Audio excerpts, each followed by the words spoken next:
It's the Last Stand Podcast. And here's your host, Brian Custer. This is the Last Stand Podcast. I am Brian Custer. We bring you the biggest names in sports entertainment. And well, today on this episode, we've got one of the world's most talented soccer players. He's a member of the U.S. men's national team. He's also a forward for the Ligue 1 club as well. He is none other than Timothy Weah. Tim, the first kid of Liberia, I understand. How are you? Welcome to the Last Stand Podcast. That's great. Thank you so much for having me, Brian. I really appreciate it. Times are rough right now, but I'm excited to be on your show, and let's get it.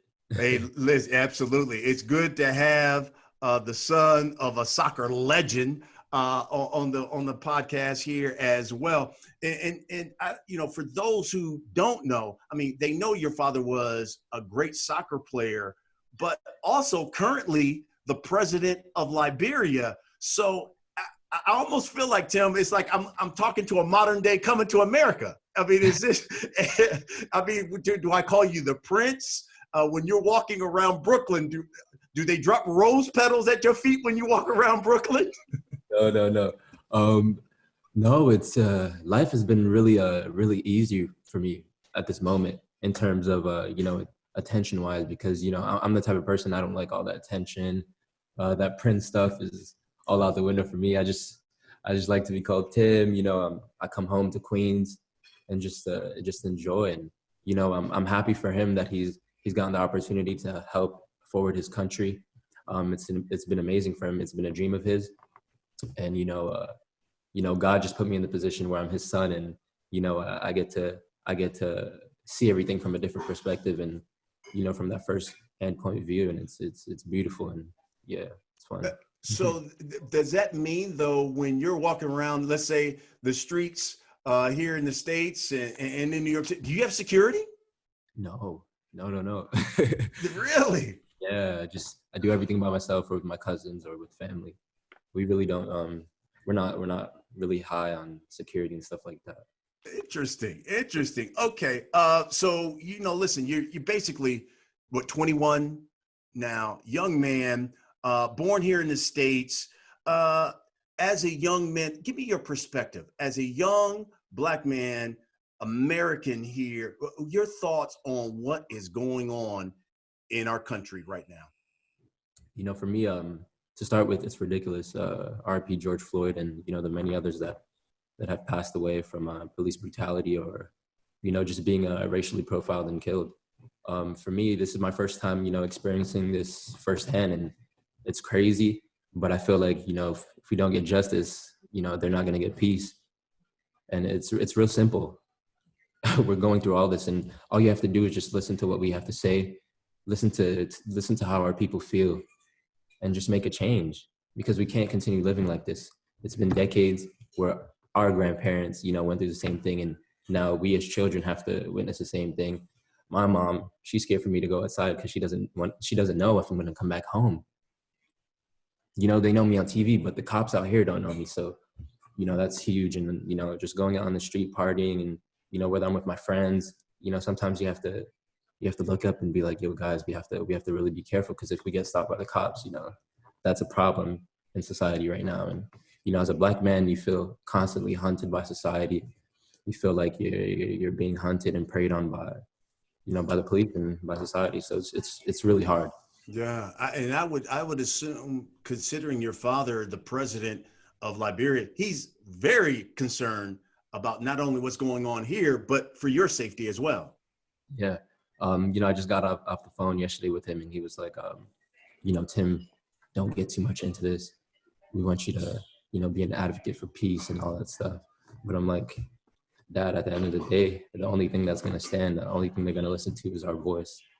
And us as a people, and us, myself as being the new generation of athletes coming up. And, now I have a platform, and I feel like it's time for me to use my platform to talk about these situations, because, to be clear, there's a lot of my friends, of different races who really don't know what Black people have been through over the years. And I feel like, now that I have a platform, I'm just going to use that, and hopefully everyone can hear us. Wow. Hey, listen, as a father of 3 young Black boys, it makes me proud to hear everything that you're saying. I love that. Hey, I'm curious, the Premier League, that Liverpool squad, they all took a knee and took that picture. They also, the organizer of the league also said that when they scored, they would appreciate that guys would celebrate by taking a knee. What do you think about that? I think it's amazing because how much 40 years ago, 50 years ago, they would never do anything like that for any type of Black person. Now that the years have changed, the world is coming together. You see people of different races posting pictures on Instagram, different players posting pictures on Instagram, teams coming together. And, it's really beautiful. And I feel blessed to be alive during this time to see that and to see how the world has progressed, but we're still behind. And we have so much work to do, but this is a start. And, I thank all the teams and players who are involved, because now the whole world is hearing us. It's not just an American thing. The whole world is hearing us. And, with the help of teams, it's just going to spread even more, and it's going to help. And then on top of that, you're playing in a sport at the highest level, and a sport that has had racism that has been pervasive for years. In fact, earlier this year, there was an article written that said, quote, "Racism in soccer, an epidemic that mirrors disturbing trends here in Europe." And it was referring to a Bulgarian crowd that heckled a Black Chelsea defender. How bad is it, especially even there in Europe? Have you personally, as you've been playing abroad, experienced any racism? No, I actually haven't, but, I have friends that have experienced racism, and, it's just when you go to those countries like Bulgaria, Russia, Italy, those countries are really, really racist. And to see my brothers playing on the field, just doing the job that they love, and, playing to make ends meet for their families and make a living, and they have to go out there and be racially profiled on the field in the sport they love. It's ridiculous to me. And I feel like that should never happen, because NBA players, you don't see any racism. NFL players, you don't see any racism. So I feel like, we should just go out there and they should just see us as athletes and as, as advocates of peace. And I don't know why they have to bring that to the stadium, but, that's a part of everyday life. And being a Black man in this society, in this world, you're bound to go through those obstacles. And, I stand with my brothers always, and I'm always going to be there for them. And I hope the world's going to be there for them too. And, hopefully it changes soon. And I'm just curious, what did your father ever tell you about that? Because that was one of the things that happened to him, even at the height of his fame in '95, when he was like player of the year. He had that big incident where he talked about how a player it was racist, and some of the things that they said to him. He ended up striking that player. What does he talk to you about, not only playing over abroad, but the racism you may experience? My parents, they always told me to stay strong, because you're going to have those envious people. You're going to be in positions where, people grade you as the better player, and, there's going to be jealousy, and those things can really spark up, racist slurs from players, other players, from even teammates. You'd be surprised. But, they just told me to stay strong and, don't really listen to all of that. I remember one story where I was called the N-word. It was when I was younger. And, I didn't understand at the moment. And I was just crying. And I was like, "Mom, why would he say that to me?" And she's like, "You live in a society, whether you're an athlete, you're a lawyer, whether you're a policeman, whether you're a basketball player, it doesn't matter. You're a Black man, and everyone's just going to see you for that. And you have to work 10 times harder." And as an athlete, I feel like that's what my dad was doing. And that's what, many other Black players are doing. They're working. Yeah. And then on top of all of that, we have a pandemic and the coronavirus. And so Bundesliga, they shut down the league because of the virus. Several players had tested positive for corona. Then it started back up, of course, with no fans. How concerned are you to get back to playing in light of the coronavirus? And does that concern you that, playing with? Would you prefer playing with no fans? How concerned are you with the coronavirus going around? I'm super concerned because, as players, we have to make sure that our health is good. And also, players have families, newborn babies, older parents. And as me who has older parents, I don't want to bring that home into my house. But, I feel like not playing with fans at the moment is the best thing for us because we don't want that to spread. And, we want to get back to our everyday lives, normal lives, and we want to be able to play in stadiums with thousands of people. But right now, I feel like that's the proper thing to do. Yeah. So let's talk about you. You suffered a hamstring tear in February earlier this year. How's the rehab going? When will we see Tim Weah back on the pitch? Yeah, the past year has been a roller coaster for me. Tearing my hamstring 3 times. Wow. Yeah. So the first 2 I didn't get surgery because we thought it'll heal by itself, and then I eventually ended up getting surgery in January, February. And right now it's been amazing.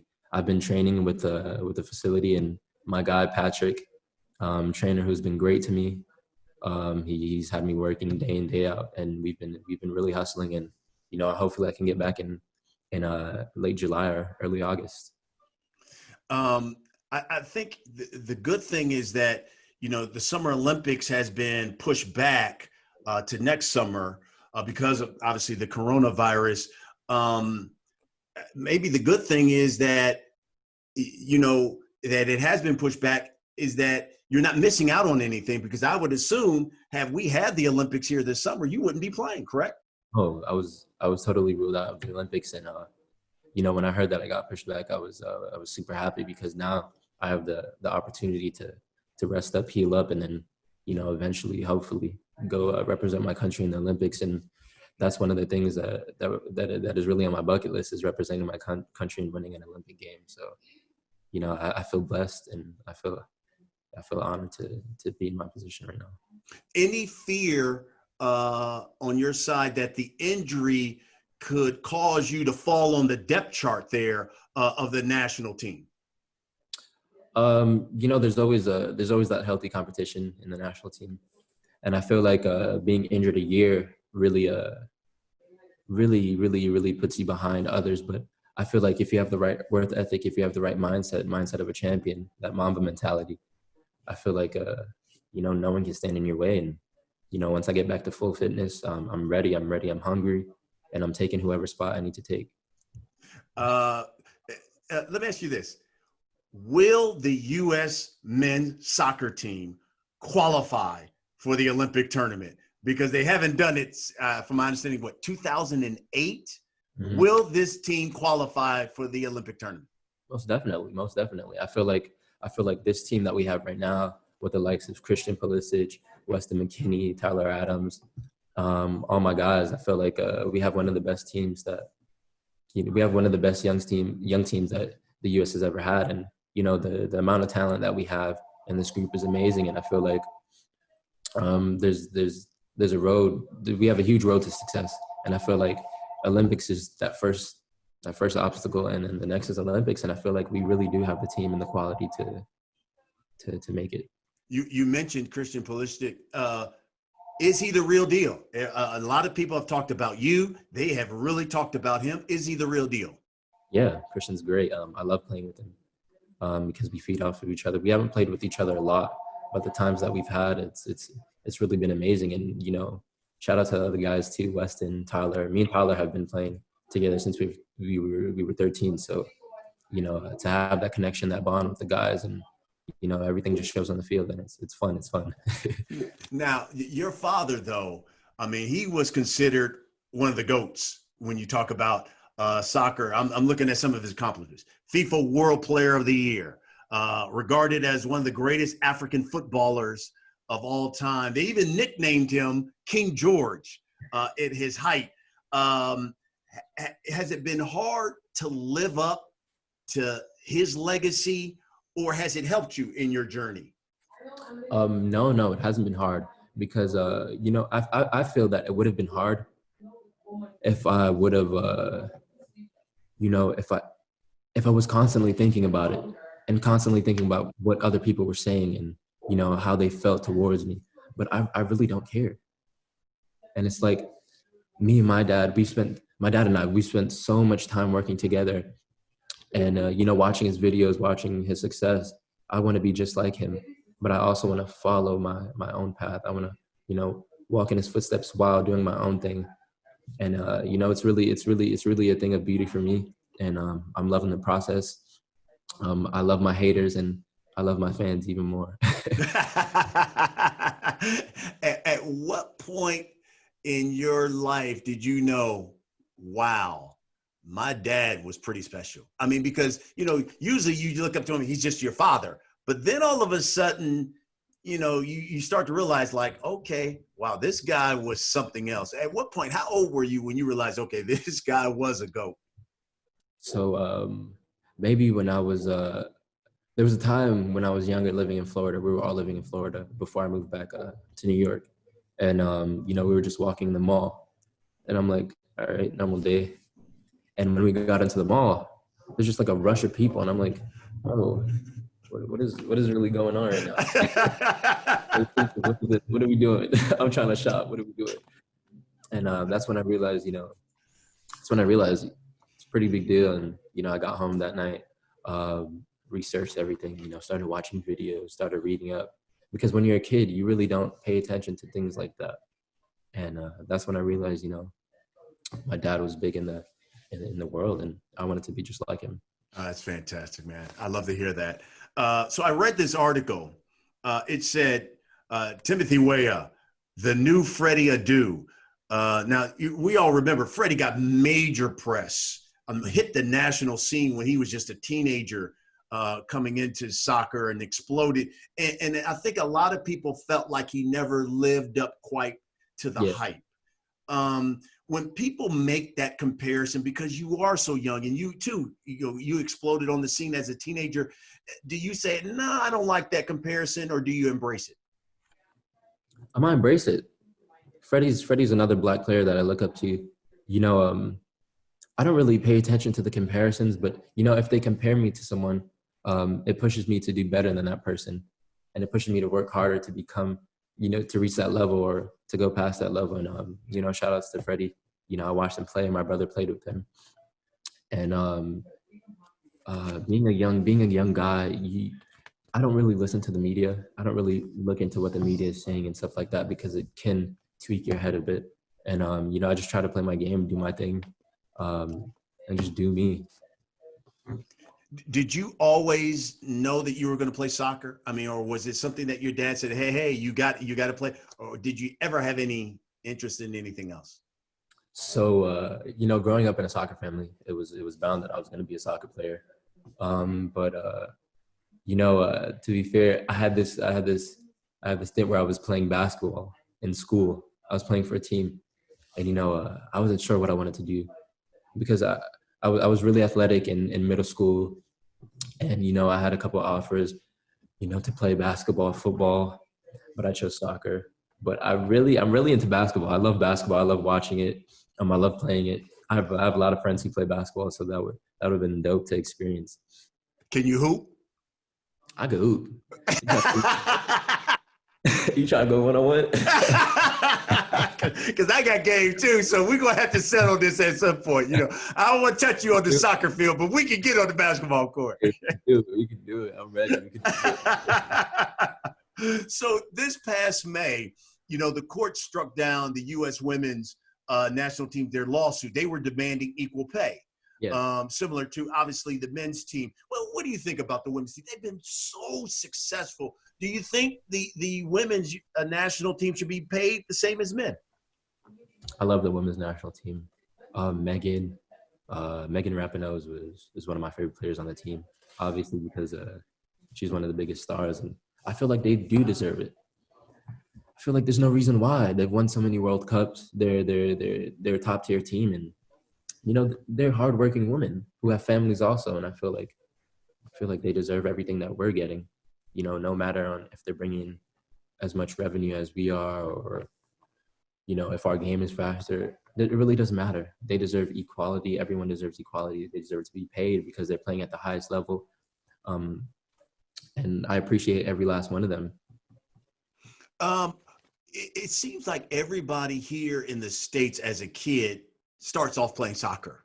Yeah. And yet, as they get older, they go off to other sports. Do you ever see a day where soccer could be here in the States just as popular as football, as basketball, as baseball? Whereas, we know it's the most popular sport in the world, and overseas, that's all everyone plays. But here, it's a different story. Do you ever see soccer ever gaining traction here in the States? I really do. I feel like soccer is becoming a sport that everyone's starting to look into and everyone's starting to play.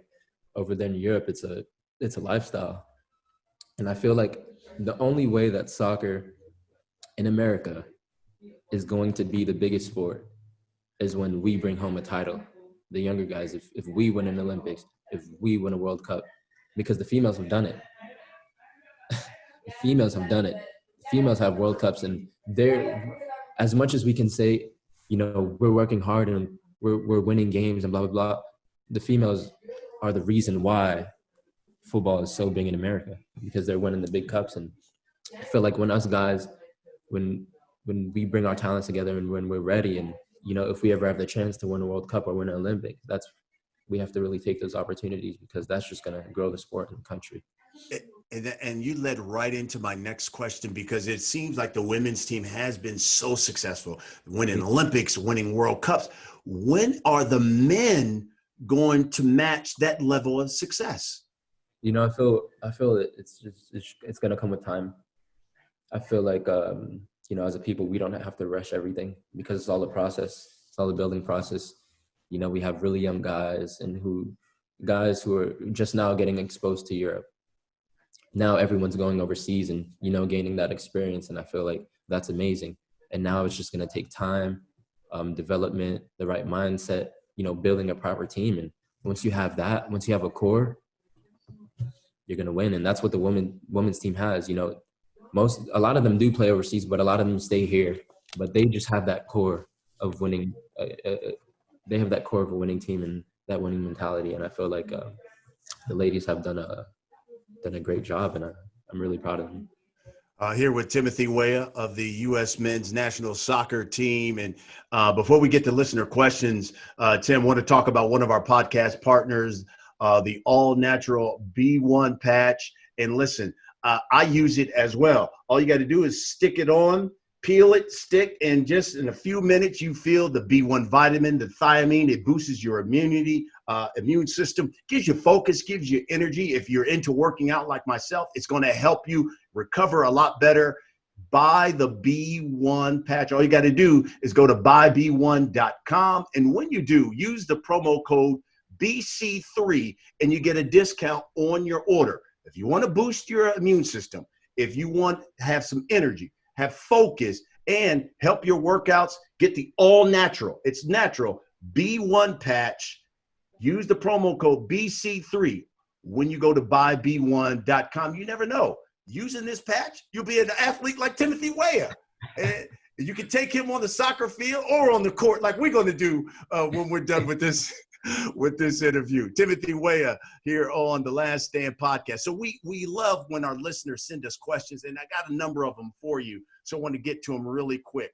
The first one comes from Twitter, and this guy asks, what fellow young stars has impressed you the most?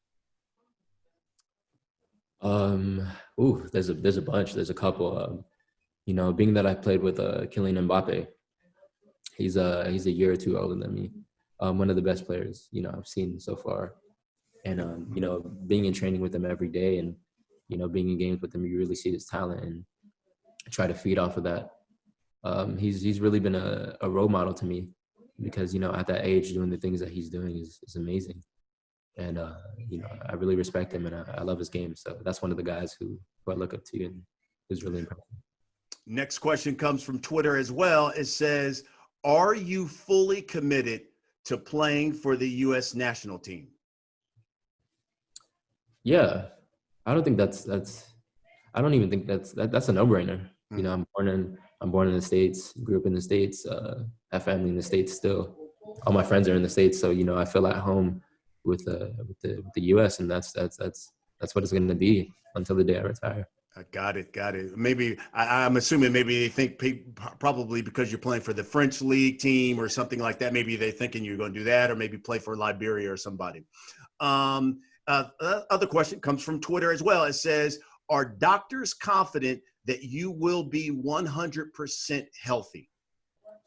Yeah, super confident. We're working right now. We've been working since the start of the break that we had, and I've been constantly in the gym, getting my legs right, getting my hips right, getting my hamstring right. So, hopefully in the next month, I'm back to training with the team and back to playing games. It's great news. All right, Timothy Weah, it's time for the last stand. It's the last segment of this show. I'm going to ask you a series of questions. I want the first thing, not the second, not the third, first thing that comes to your mind. You ready? Ready. All right. In your opinion, has the U.S. women's national team overtaken the men's as the most popular? 100%. You down with Messi or Ronaldo? Ronaldo. Ooh, why is that? I don't really know. I think I appreciate both of them the same. But if I had to choose one, I would just pick Ronaldo. His charisma is amazing. His work ethic is huge. He's basically in the gym 24/7. Yeah, he is. That I would like to really meet. Yeah, his swag is good. I'm with you there. All right, in your opinion, who is the GOAT of American soccer? Is it Landon Donovan or Clint Dempsey? Landon. Okay. Yeah, okay. Clint's a legend too, but Landon. All right. Give me the one guy that you were on the pitch competing against, and you even said to yourself, "Man, I can't believe I'm on the field against this guy." With the U.S. team or in Europe? Just any person? It could be any person in Europe, wherever. Cavani. Really? Yeah. Nice. Yeah, that was rough.